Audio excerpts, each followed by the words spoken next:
चिट्ठी लिखहु नया वेला, याद बलमुआ के बहुत सतावेला।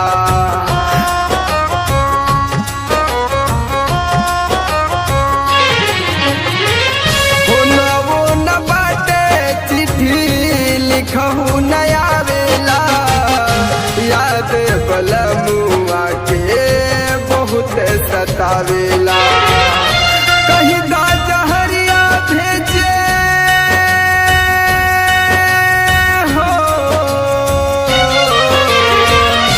कहीं दा जहरिया भेजे कवनो जतन से, ना त बुलावे लगे हमके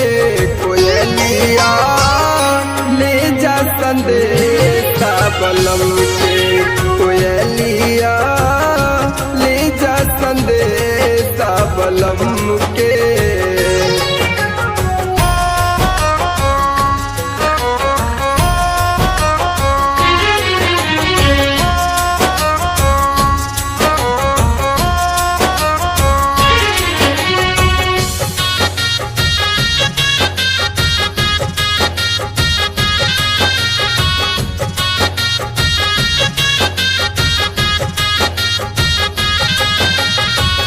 दस ले जुदाई से जिया हमके चिढ़ावेले, रातिया निगोड़ी रही रही के जगावेले।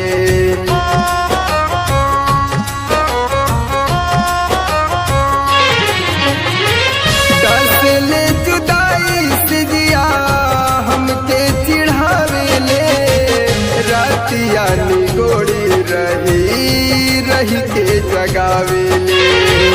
कौन कसूर भइल हो,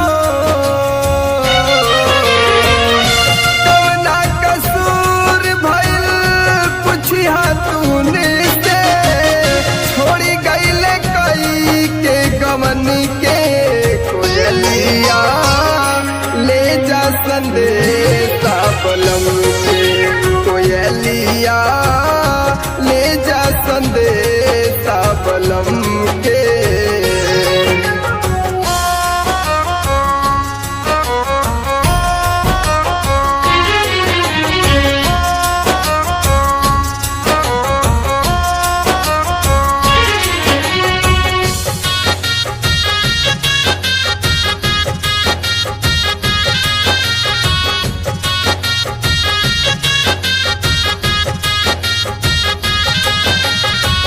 जान देव कहियो शैलेश फसरी लगा के, रही ना परान त तू का करबया के।